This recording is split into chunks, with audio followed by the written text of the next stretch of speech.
हमने question number 4 लिया है। यहाँ पर आपको ये हिंट दिया है कि पॉइंट पी जो है वो सीडी का मिड पॉइंट है। ओके बच्चों, तो हमें जानते हैं सॉल्यूशन पार्ट में स्टार्ट करने जा रहे हैं। हम लिखेंगे coordinate A B C D is a parallelogram. ये आपको दिया है, it is given to you. So we know that A B is equals to C D के। ए बी जो है वो सी डी के इक्वल होगा। ओके, अब इतना क्यों? क्योंकि यहाँ पे opposite side of parallelogram, opposite side of parallelogram equal होते हैं बच्चों। पॉइंट पी जो है सीडी का मिड पॉइंट है। हम लिखेंगे यहाँ पे since point P is the mid point of said CD. Okay, so यहां पर जब मिड पॉइंट है तो यहां जो पीसी जो है वो सीडी का हाफ होगा। ओके, तो इसका मतलब ये हुआ कि लेट कर लो, यहां पर लेट सीपी को आपने क्या लिया, एक्स ले लिया। सीडी क्या होगा, सीडी जो है इसका डबल होगा। क्यों? क्योंकि पॉइंट पी जो मिड पॉइंट है तो यहाँ पे सीडी जो है 2x होगा। सो देयरफॉर जब सीडी 2x होगा तो यहाँ ए बी भी क्या होगा, 2x होगा। ये आपने ए बी का वैल्यू आपने 2x निकाल लिया बच्चों। ए बी आपका 2x आ गया। ओके, अब देखो बच्चों, हमें यहाँ पे दो ट्रायंगल को यहाँ पे सिमिलर करना है। ओके, तो यहां पर देखो पहले हिंट के हिसाब से क्या कर लोगे, यहाँ पे हमें यहाँ पे AX चाहिए और हमें यहाँ पे AC चाहिए। अब AX और AC जो है इस ट्रायंगल को हम सिमिलर करते हैं तो इन दोनों की प्रॉपर्टी से यहाँ पर ये फिगर आ सकता है बच्चों। ये मैंने हिंट लिया यहाँ पर। मैं यहाँ पे ट्रायंगल लूंगा, in triangle AXB and triangle CXP। इस दो ट्राइंगल के अंदर मैं आपसे बताना चाहूंगा कि एंगल XAB जो है वो कॉन्ग्रुएंट होगा एंगल XCP के। XCP दो एंगल दिख रहे हैं, ये बनेंगे हमारे तो Z बन रहा है तो यहां बनेगा अल्टरनेट एंगल। ये होगा अल्टरनेट एंगल। ओके, आप चाहो तो डिटेल में पहले लिख लीजिएगा कि ABCD की पैरेलल है, AC ट्रांसवर्सल है, तो ये एंगल जो इस एंगल इक्वल होगा। फिर नेमिंग चेंज कर लीजिएगा। मैं यहाँ पे शॉर्ट बनाने की कोशिश कर रहा हूं बच्चों। अब उसके बाद बच्चों यहाँ पे एक एंगल AXB, ये वाला angle okay is equal to this angle के। तो बोले angle AXB is congruent to angle CXP के।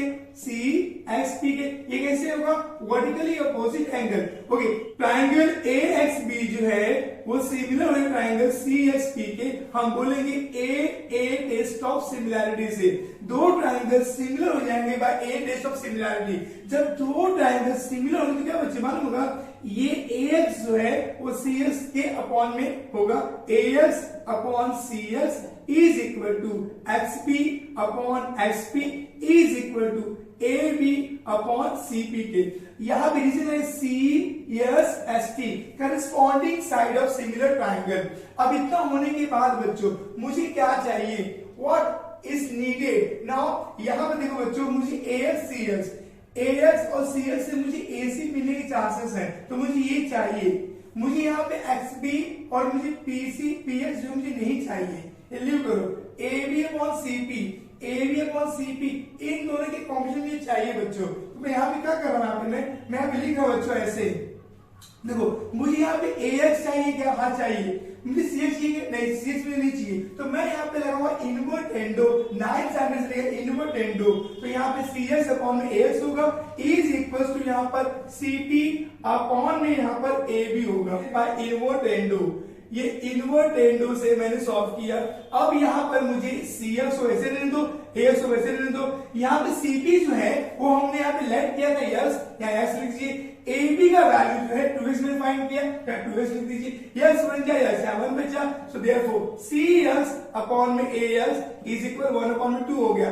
अब हमें यहाँ पे यूज करना है कंपोनेंडो, तो यहाँ पे कंपोनेंडो हम यहाँ पे यूज करने वाले हैं। ठीक है, तो कैसे होगा, तो CX प्लस AX अपॉन में AX okay is equal 1 plus 2 upon में 2। तो यहाँ CX प्लस AX मिल के बन जाएगा AC अपॉन में AX इज इक्वल 1 और 2 में 3 अपॉन में 2 बन जाएगा बच्चों। तो AC upon AX is equal 3a/2 हो गया बच्चों। ओके, तो अब हमें क्या करना है, क्रॉस मल्टीप्लाई करना है। देखो सोल्यूशन करीब पहुंच चुके हम लोग यहाँ पे, ax इंटू 3 चाहिए ना, तो पहले ये ले लो 3ax is equal to 2ac और हैंस हमने क्या कर लिया, प्रूव कर लिया बच्चों। ओके, ये सवाल सिंपल था बच्चों, पर एक्सपेक्टेड नहीं था बोर्ड एग्जाम में। क्वेश्चन नंबर 4 का सेकंड सवाल जो था बच्चों, ये थ्योरम है, बट ये थ्योरम जो है बच्चों यहाँ पर पूछने का कोई सवाल नहीं बनता था बच्चों, ये अनएक्सपेक्टेड क्वेश्चन था बच्चों आपके लिए। ओके, जो कि एग्जामिनर को या बोर्ड पेपर सेटर को ये पेपर में क्वेश्चन नहीं डालना चाहिए था। मोस्ट ऑफ द स्टूडेंट्स सवाल नहीं किए होंगे, कंफ्यूज हुए होंगे। बच्चों सवाल को कैसे करना है देखिए, सवाल इजी है, डिफिकल्ट नहीं है, पर यहाँ पे मेंटल रिवोल्यूशन चाहिए रहेगा बच्चों के लिए, जो अचानक आना पॉसिबल नहीं है बच्चों। जब बोर्ड में दिया ही नहीं बुक के अंदर तो आपने पूछा कैसे। ओके, देखते हैं बच्चों क्वेश्चन क्या कह रहा है। क्वेश्चन 4 का सेकंड क्वेश्चन कह रहा है कि यहाँ ए बी और एडी जो है वो टेंजेंट है from the exterior point A से। अब यहाँ पे बता कि दो यहाँ पे आर्क दिया हुआ है। ओके, सेंटर यहाँ पे सी दिया है, यहाँ बीसी और सीडी यहाँ पे रेडियस है। तो हमें एंगल ए का वैल्यू हाफ होगा major arc B Y D minus major arc B X D से। बहुत से बच्चों ने इस सवाल को इसके रूप में करने की कोशिश किया बच्चों। देखो यहाँ पर सीकेंट था और वहां पे फॉर्मूला अप्लाई होता है बच्चों, पर ये सीकेंट नहीं है, ये टेंजेंट है, दोनों में डिफरेंस है बच्चों। ओके, तो आपको ये वाला करना नहीं था सवाल के अंदर। ओके, अब देखिए सोल्यूशन पार्ट, सोल्यूशन में क्या करना है बच्चों लोगों को। सबसे पहले समझिए सीबी और सीडी दोनों रेडियस है, तो बोलेंगे यहाँ पे हम लोग in circle with centre C, in circle with centre C, CB and CD are radii. Okay, ये रेडाई है ऑफ सेम सर्कल के, और यहां पे and AB and AD are tangent, ये दोनों हमारे टेंजेंट है। ओके, इतना हमको पहले से दिया हुआ, it is given to us. Okay, so क्या होगा, यहाँ पे CB जो है वो परपेंडिकुलर होगा AB पर, वैसे ही यहाँ पर CD जो है वो परपेंडिकुलर होगा AD पर। ओके, तो यहाँ पर जब CB परपेंडिकुलर AD पर, तो यहाँ पे एंगल B जो है वो 90 बनेगा। ऐसे यहाँ पे एंगल D जो है वो भी 90 बनेगा बच्चों। ओके, कैसे, यहाँ टेंजेंट थ्योरम से, यहाँ टेंजेंट थ्योरम अप्लाई होगा बच्चों, और ये दोनों एंगल 90 बन जाएंगे। अब मुझे यहाँ पे लेना है एक यहाँ पे क्वाड्रिलेटरल, मैं इन क्वाड्रिलेटरल ABCD में लेके चल रहा हूं बच्चों। Angle B plus angle D is equal 90 plus 90 मिलके ये 180 बन रहे हैं बच्चों। जब किसी भी क्वाड्रिलेटरल में जब दो अपोजिट एंगल मिलके बनते हैं सप्लीमेंट्री, तो 1 बनते हैं बच्चों, तो वो क्वाड्रिलेटरल कहलाता है cyclic quadrilateral. So therefore quadrilateral ABCD is a cyclic quadrilateral. ये हमारा बनेगा साइक्लिक क्वाड्रिलेटरल बच्चों। ओके, इतना होने के बाद में सो देयरफॉर यहाँ पे angle A plus angle C भी क्या बन जाएगा बच्चों, 180 डिग्री। ओके, एंगल ए और एंगल सी भी बन जाएगा 180 डिग्री। ओके, क्यों, यहाँ पे बोले हम लोग यहाँ पे sum of opposite angles of cyclic quadrilateral. Okay, ये समझ के लीजिए बच्चों। अब बच्चों में हमें क्या करना है, जो एंगल सी दिख रहा है, एंगल सी के सामने ये आर्क है BXD, तो मैं कह रहा हूं therefore angle A plus angle C जहां पर है वहां पर मैं लिखूंगा BXD। Okay, major arc BXD बराबर 180 डिग्री। ऐसा क्यों, since angle C is equals to major arc BXD के इक्वल होगा। ये हमारा बाय सेंट्रल एंगल है बच्चों, सेंट्रल एंगल के प्रॉपर्टी से ये हमारा जो है ये एंगल C जो है वो मेजर आर्क BXD के इक्वल होगा। ओके, हमने शो किया बच्चों, आपको यहाँ पे शो नहीं करना था, एक लाइन यहाँ पे एक्सटेंड करने का और उसको वहां पे इक्वेशन लेके फिर यहाँ पे पुट करना है बच्चों। मैं शॉर्ट बताने की कोशिश कर रहा हूँ। तो बच्चों यहाँ पे angle A is equals to 180 डिग्री माइनस मेजर आर्क BXD के इस इक्वेशन ले लो आप लोग यहाँ पे 1। ओके बच्चों सब ध्यान दीजिए कि इसके बाद हमें क्या करना है। हमें पता है कि मेजर आर्क BXD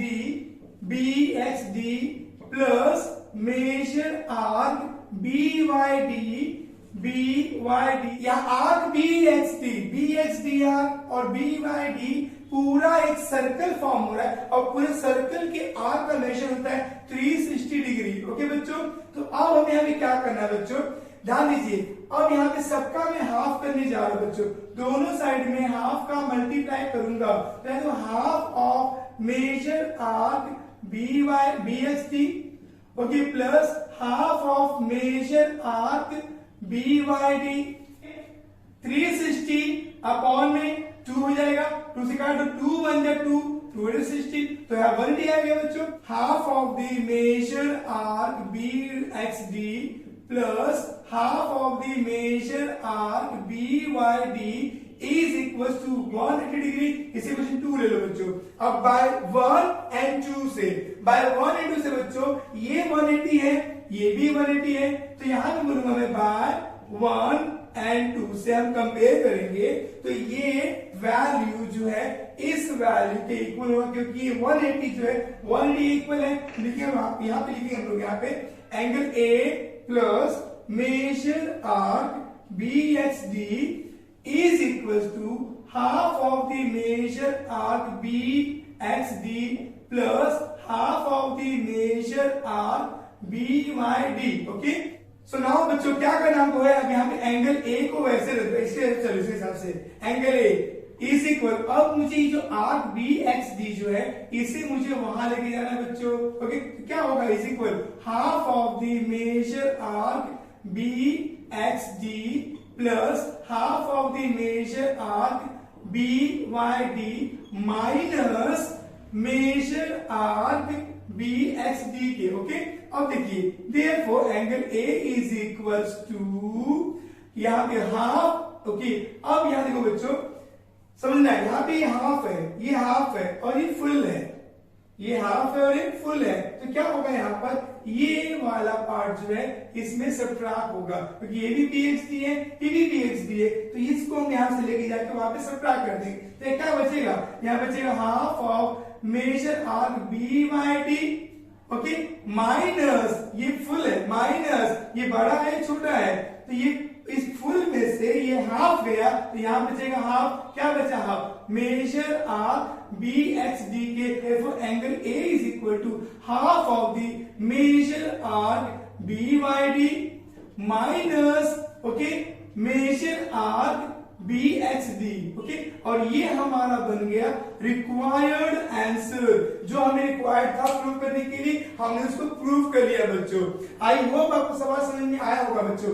क्या करना था शॉर्ट देख लो, आपको पहले था ये CB AB पर परपेंडिकुलर होगा CD AD पर परपेंडिकुलर होगा तो दो अपोजिट एरिया तो 90 मिलकर 180 बन जाएंगे तो ये बन जाएगा हमारा साइक्लिक क्वाड्रिलेटरल। तो उसके बाद एंगल A और एंगल C को आप जोड़ के 180 कर दो और एंगल C का जो वैल्यू है वो BXD के इक्वल होगा क्योंकि सेंट्रल एंगल के सामने वाला जो आर्क होता है इक्वल होता है तो यहाँ पे आप यहाँ पे मेजर आर्क BXD रख दिया क्वेश्चन को 1 ले लिया आपने। अब फिर अब क्या किए कि पूरे सर्कल का मेजरमेंट जो होता है 360 डिग्री होता है बच्चों तो दोनों आर्क को आपने जोड़ा। अब क्या किया दोनों में आपने हाफ से डिवाइड किया तो यहाँ पे इक्वेशन इसमें left hand side right side में हाफ से डिवाइड किया बच्चों तो यहाँ पे हाफ से डिवाइड किया यहाँ हाफ से डिवाइड किया इसका हाफ से डिवाइड कर इसमें हाफ से डिवाइड करने में आ गया 180 डिग्री आ गया बच्चों। अब हमने क्या इक्वेशन 2 ले लिया इसको। अब 1 और 2 के कंपैरिजन से ये 180 है ये भी हमारा 180 है तो दोनों क्या हो गए इक्वल हो गया ना तो मतलब ये इसके इक्वल होगा तो मैंने angle A plus major BXD लिखा is equal half of major BXD plus half of major BYD। अब जो BXD जो आर्क है ये प्लस वहां एक माइनस बन जाएगा बच्चों तो ये हाफ है और ये फुल है। हाफ को जब फुल में से लेस करेंगे तो यहाँ पे हाफ बच जाएगा और हम यहाँ पे 1/2 कॉमन ले लेंगे और ये हमारा आ जाएगा बच्चों आंसर जो कि रिक्वायर्ड था। अब बच्चों देखने जा रहे क्वेश्चन नंबर 4 का थर्ड क्वेश्चन में क्या दिया बच्चों, find the coordinates of the centroid of triangle if points D E F are mid point of sides of that triangle. आप यहाँ पे ट्राइंगल लेट कर लो बच्चों, यहां पर मान लो कि ट्राइंगल ए बी सी है। जिन बच्चों ने डी ई एफ लेके सेंट्रॉइड यूज किया होगा बच्चों, वो सम ड्रॉन किए होंगे। बच्चों यहाँ पे साफ साफ लिख दिया कि डी ई एफ जो है वो उस ट्राइंगल के मिड पॉइंट है। तो आपने लेट किया, let triangle A B C and their points D E F are the mid points. Okay, ये मिड पॉइंट दिया हुआ है तो हमसे पूछा है सेंट्रॉइड कितना होगा। सेंट्रॉइड तो जी आपको निकालना कितना हो, तो लेट कर लो यहाँ पे कि जो जी है उसका वैल्यू ए कॉमा बी आपने लेट कर लो। ओके, अब इतना होने के बाद बच्चों मुझे यहाँ पर डी का वैल्यू क्या दिया बच्चों, डी का दिया -7,6, ये से क्वाड्रेंट दिया हुआ है। ई का दिया 8,5 और एफ का दिया 2,-2 दिया हुआ है। ए का वैल्यू, बी का वैल्यू, सी का वैल्यू नहीं दिया है, तो आप लेट कर लो कि ए के लिए x1 y1, बी के लिए x2 y2 और सी के लिए x3 और y3 आपने लेट कर लिया। ओके, और जो सोल्यूशन अभी स्टार्ट कर रहे हैं हम लोग यहाँ पर, तो लिखिए पहले हमें since point D is the mid point of seg A B का मिड पॉइंट दिया है। यहाँ पे डी का कोऑर्डिनेट दिया है बच्चों -7,6। ओके, यहाँ पर ए का दिया है x1 और y1 और यहाँ पर बी का दिया हमको है x2 और y2। ना हम यहाँ पे अप्लाई करने जा रहे हैं बच्चों बाय मिड पॉइंट फॉर्मूला से हम यहाँ पे आगे करने वाले बच्चों कि जो -7 में x है, तो यहाँ -7 is equal to x1 plus x2 upon में 2। ओके, तो यहाँ पे क्या होगा बच्चों, डिनोमिनेटर 1 ले लीजिए, तो x1 plus x2 is equal to -7 का 2 में मल्टीप्लाई, तो -49 क्वेश्चन को 1 ले लीजिए हम लोग यहाँ पे। ऐसे ही निकाले हम लोग यहाँ पे y के लिए, तो 6 is equal to y1 plus y2 upon में 2 होगा, अपॉन में 1 ले लीजिए आप लोग यहाँ पे, फिर क्रॉस मल्टीप्लाई, तो y1 plus y2 is equal 6 2 12, equation में 2 ले लो आप लोग यहाँ पे। अब ऐसे ही सिमिलरली आप ये काम कर लीजिए बच्चों। आगे का हम डायरेक्टली करने जा रहे हैं यहाँ पर एफ के लिए और ई के लिए। तो क्या होगा यहाँ पे ई के लिए 8 इज इक्वल टू क्या होगा x1 प्लस, सॉरी यहाँ पे क्या आ रहा है x1 प्लस यहाँ पे x3 आ रहा है x3। Okay, x1 plus x3 upon में 2 होगा, so therefore x1 plus x3 जो 8 2 16 होगा। क्वेश्चन नंबर 3 लीजिए। ऐसे ही y के लिए भी 5 is equal to y1 plus y3 upon में 2 होगा, देखो y1 plus y3 is equal 5 two 10, question number 4 ले लो। ऐसे ही हम आगे चलेंगे बच्चों यहाँ पे, तो किसके लिए f के लिए, तो यहाँ पे 2 इज इक्वल टू, फिर यहाँ पे x2 प्लस x3 अपॉन में 2 है, तो देयरफॉर यहाँ पर x2 plus x3 is equal to 2 जा 4, इक्वेशन नंबर 5 यहाँ पे। आगे ऐसे ही y के लिए, तो -2 इज इक्वल टू यहाँ पे y2 और y2 प्लस y3 अपॉन में 2 होगा, therefore y2 plus y3 is equal to 2 जा 4, -4 आएगा। यहाँ पे क्वेश्चन नंबर 6 ले लीजिए। अब यहाँ पे क्या करना है आपको बच्चों, यहाँ पर हमें 1 जितना भी x वाला फिगर है सबको ऐड कर लो बाय एडिंग 1 3 एंड 5 x1 या x1 plus x2 plus x1 plus x3 plus x2 plus x3 is equal -14 plus 16 plus 4 के सब ऐड कर लो। तो 1 है, तो x1 एक बार और है, तो 2x1 ऐसे 2x2 होगा, ऐसे 2x3 होगा इज इक्वल, यहाँ 16 और 4 मिलकर 20 बना, 20 में से 14 या 6 बचेगा बच्चों। अब यहाँ 2 से सब में डिवाइड कर लो, तो यहाँ क्या होगा x1 plus x2 plus x3 is equal to 2 3 या 6, 3 आ गया। इसी इक्वेशन नंबर आप लोग यहाँ पे 7 ले लो बच्चों, क्या ले लो, 6 का ना 7 ले लो। सिमिलरली बच्चों आपको क्या करना है, y के लिए भी करना है, तो मैं y का डायरेक्टली निकाला बच्चों। यहाँ पे क्या करना होगा, y1 plus y2 plus y3, y1 plus y2 plus y3 आपको सेम ऐसे लेना होगा। अब यहाँ से जोड़ लो, 12 और 10 22 हो गया, 22 में से 4 गया तो 18 बचेगा, तो 18 का हम हाफ करेंगे, यहाँ पे 9 आएगा बच्चों, यहाँ पे 9 आ गया। इसी क्वेश्चन में ले लो आप लोग यहाँ पे 8, क्या लोगे, 8 ले लो। अब इतना होने के बाद बच्चों ने क्या करना है, ध्यान दीजिए हम लोग यहाँ पे, हम यहाँ पे सेंट्रॉइड फॉर्मूला अप्लाई करेंगे हम लोग यहाँ पे। तो बोलेंगे यहाँ पे हम लोग bye centroid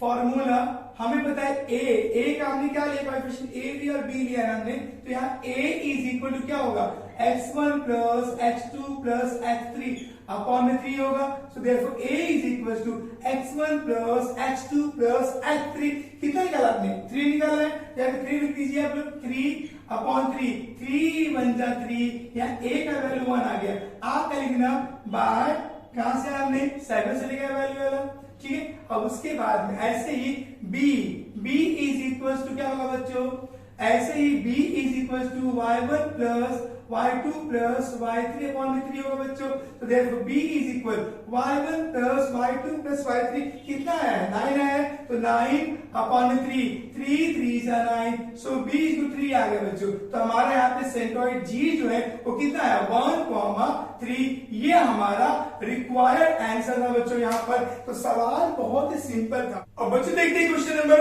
5। If a and b are natural number, natural number का मतलब होता है बच्चों वो नंबर जो 1 से स्टार्ट हो, 1 2 3 4 जितने भी काउंटिंग नंबर है सब नेचुरल नंबर होते हैं।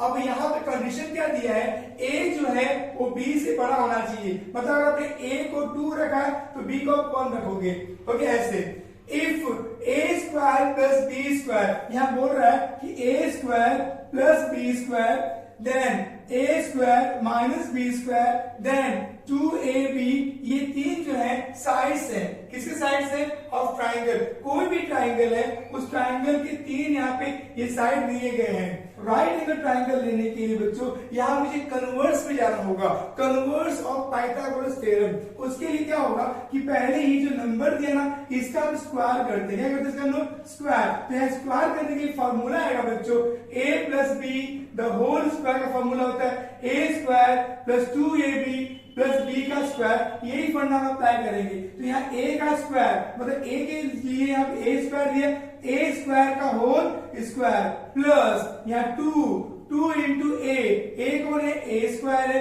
a स्क्वायर इंटू b कौन है, b का स्क्वायर है, प्लस b स्क्वायर मतलब b का स्क्वायर का स्क्वायर, b स्क्वायर का होल स्क्वायर। तो बच्चों क्या आएगा, यहाँ आएगा a की रेंज में 4 plus 2a square b square plus b की रेंज में 4, ये हमारा वैल्यू आ गया बच्चों। अब ऐसे ही हमें यहाँ पे a square minus b square का वैल्यू निकालना होगा बच्चों।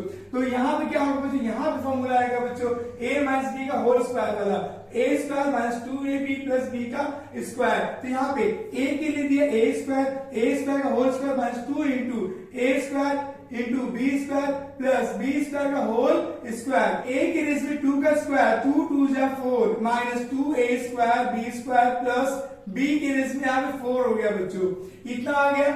अब मुझे यहाँ पे बताना है बच्चों किसका वैल्यू, या 2ab के लिए, तो 2ab, तो यहाँ बताओ इसका स्क्वायर करना हमको है, तो 2 का स्क्वायर 2 2 जा 4 हो गया, a का स्क्वायर और b का स्क्वायर। तो यहाँ क्वेश्चन में हमने 1 ले लिया, इसे क्वेश्चन में 2 ले लिया, क्वेश्चन 3 ले लिया बच्चों। अब मुझे क्या करना है बच्चों, देखो मुझे ना यहाँ पे प्लस वाला फिगर बड़ा दिख रहा है, तो मैं क्या कर रहा हूँ, मैं इन दोनों को एक साथ जोड़ के देख रहा हूँ क्या मुझे ये मिलेगा क्या, चेक कर लो एक बार। तो यहाँ पे a square minus B square का whole square plus 2ab the whole square is equal, इसका वैल्यू क्या है, ये दिया a रेज में 4 minus 2a square b square plus b raise में 4, फिर यहाँ पे plus 4a square b square. अब चेक कीजिए a रेज में 4 माइनस, ये माइनस है और ये प्लस है, तो माइनस प्लस आपस में सबट्रैक्ट होते हैं, साइन आता है बड़े नंबर का, तो 4 में से 2 गया तो प्लस 2 आएगा, 2a स्क्वायर b स्क्वायर और प्लस b रेज में 4 बच्चों। यह बाय एडिंग, अब लिखिएगा बाय एडिंग 2 and 3, 2 और 3 हमने ऐड कर लिया तो ये वैल्यू मिली हम लोग को। तो देख के मालूम पड़ा बच्चों, इक्वेशन नंबर 1 में जो दिया वैल्यू है वही वैल्यू आ गया बच्चों। सो यहाँ पर हम देखेंगे इक्वेशन नंबर ले लो 4, क्या ले लो इक्वेशन नंबर 4 ले लो। तो बाय कंपेयरिंग 1 and 4 को आप कंपेयर कर लो तो मतलब ये a square plus b square the whole square is equal to a square plus b square का होल स्क्वायर प्लस 2ab का होल स्क्वायर, ये फिगर बराबर हो रहा है। तो मतलब ये हुआ कि ये जब ऐसा होता है बच्चों तो हम कहते हैं कि by converse of Pythagoras theorem, by converse of Pythagoras theorem, say we can say that the given triangle, we can say the given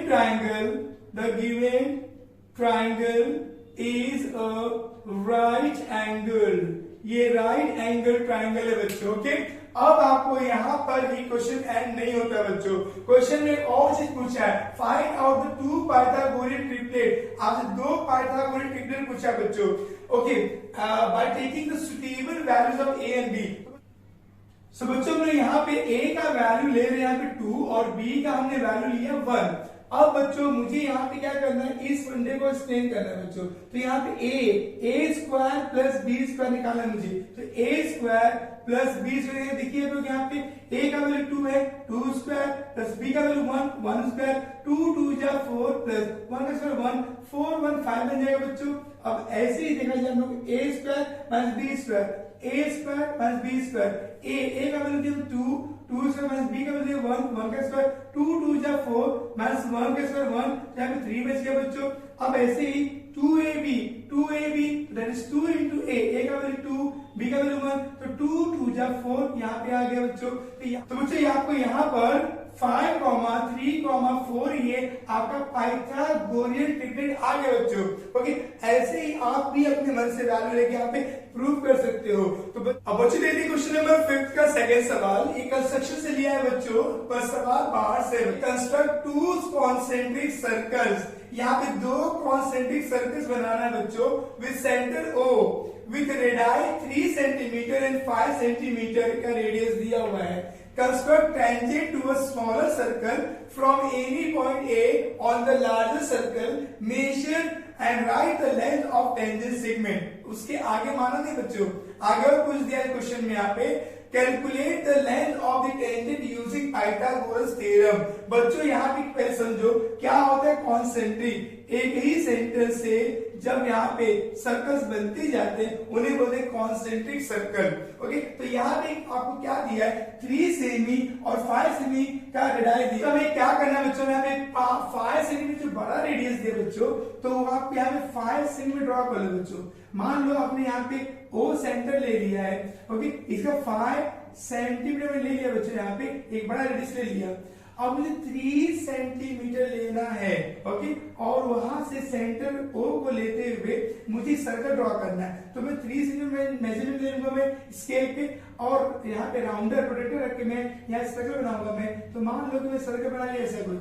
okay, तो ये बन गया आपका 3 सेंटीमीटर वाला। ओके, अब आपको 5 सेंटीमीटर वाले का बनाना है, तो आपने सेंटर यही रखा और नापते हुए आपने क्या बना लिया, ऐसा सर्कल बना लिए। ठीक है, सर्कल बना, यहाँ पे नाम दे दो, यहाँ पे ए क्या दे दो नाम, या ए नाम दे दो। अब क्या करना है, इस ए से इस सर्कल पे आपको टेंजेंट ड्रॉ करना है। टेंजेंट ड्रॉ करने के लिए पहले कुछ क्या करना होगा, आपको पहले यहाँ पे मोर देन हाफ लेंगे बच्चों लोग यहाँ पे, और यूं हम लोग कट करेंगे। जब हम यूं कट करेंगे बच्चों तो ये वाला पार्ट अंदर बनेगा, क्यों, क्योंकि ये 3 है और 5 है बच्चों, तो यहाँ पर ये पार्ट तो अंदर बनने वाला है, यूं आपको बनने वाला है बच्चों। ठीक है, अब क्या होने वाला बच्चों, इतना बनने के बाद में आपको यहाँ पे एक सर्कल और ड्रॉ करना होगा, ऐसे सर्कल एक और ड्रॉ होगा। अब जहाँ पे ये पॉइंट कटेगा बच्चों सर्कल पे, आपको यहाँ से लेके यहाँ पे ऐसे लाइन खींचना होगा, ये आपका बने टेंजेंट। आपको बनाना एक ही बच्चों है, 2 बनाने की नीड यहाँ पे नहीं है। अब एक ड्रॉ कर लिया। अब उसके बाद बच्चों को क्या करना है, आपको यहाँ से देखेंगे तो ये आपका क्या बन जाएगा, एक रेडियस बन जाएगा। तो ये 3 तो ये भी 3 हो जाएगा, ये पूरा 5 है, ये पूरा 5 है ना बच्चों। ओके, ये 3 है। तो हमें पता है यहाँ पे ये हमारा जो पार्ट है ये हमारा रेडियस है, और ये एक टेंजेंट बनेगा। मान लो पॉइंट T ले लो, ओके पॉइंट डी ले लो। तो यहाँ पर OD जो है वो AD पर परपेंडिकुलर हो जाएगा बच्चों। यहाँ OD जो है वो परपेंडिकुलर हो जाएगा AD पर। ओके कैसे? टेंजेंट थ्योरम से, टेंजेंट थ्योरम से बच्चों। बच्चों यहाँ पे ट्राइंगल लेंगे, यहाँ पे हम लोग यहाँ पे एक ट्राइंगल लिया हमने, in triangle ATO angle T is equal to 90 degree. So हम अप्लाई करेंगे पाइथागोरस थ्योरम से बच्चों। तो यहाँ पे क्या आने वाला है, यहाँ पे एंगल T है, सामने AO दिया है, तो यहाँ पे AO का स्क्वायर इज इक्वल टू यहाँ OT का स्क्वायर प्लस यहाँ AT का स्क्वायर। ओके बच्चों, ऐसा वैल्यू पुट कर दो। अब यहाँ AO का वैल्यू दिया मुझे कितना 5, तो 5 का स्क्वायर, यहाँ OT दिया मुझे 3 का स्क्वायर प्लस यहाँ पे AT का स्क्वायर। ओके बच्चों, अब 5 5 से 25, 3 3 से 9 प्लस 80 का स्क्वायर। अब यहाँ पे 25 में से 9 जाएगा और यहाँ 80 का स्क्वायर, तो यहाँ बचेगा तो 16 बराबर 80 स्क्वायर। तो देयरफॉर यहाँ 80 इज इक्वल टू रूट में 16 हो जाएगा, स्क्वायर का स्क्वायर बन जाएगा बच्चों। तो यहाँ पे 80 का वैल्यू आएगा बच्चों 4, यहाँ 4 4 जा 16 होगा बच्चों, तो यहाँ 80 जो है वो 4 आ गया। ओके बच्चों, यही आपसे पूछा है, देखो ना, measure and write the length of tangent segment. तो यहाँ पे लेंथ ऑफ टेंजेंट सेगमेंट हमारा आ गया। तो बच्चों यहाँ पे 80 का वैल्यू फाइंड किया है 4, तो यही पूछा हमसे, the length of the calculate the length of the tangent using Pythagoras theorem. तो हमने पाइथागोरस थ्योरम से बच्चों हमने यहाँ पे 80 का वैल्यू फाइंड कर लिया। The length of the tangent हमने फाइंड किया बच्चों कितना, 4 सेंटीमीटर, और ये हमारा बच्चों हो गया आंसर। बच्चों इस वीडियो में मैंने आपको क्वेश्चन नंबर 4 और 5 पढ़ा के दिया। बच्चों ये क्वेश्चन 4 और 5 मैंने क्यों लिया, क्योंकि इससे पहले जो क्वेश्चन दिए ना वो सब इजी क्वेश्चन है बच्चों, उन क्वेश्चन में कोई प्रॉब्लम नहीं है ज्यादा, बट प्रॉब्लम इनमें था बच्चों। जो 11 मार्क क्वेश्चन दिया बच्चों, 8 मार्क का 4th नंबर क्वेश्चन और 3 मार्क का जो 5th क्वेश्चन है, 11 मार्क के क्वेश्चन में थोड़ा प्रॉब्लम किया था इस पेपर में बच्चों। पर आई होप कि आप जो बच्चे भी पढ़ के गए होंगे अच्छे से, और बच्चे कुछ उस पेपर में जरूर अच्छा करके आए होंगे बच्चों। तो बच्चों मैं आपसे कहना चाहूंगा, चैनल पे नए हैं तो चैनल सब्सक्राइब कर लीजिए बच्चों, लाइक कीजिए, शेयर कीजिए।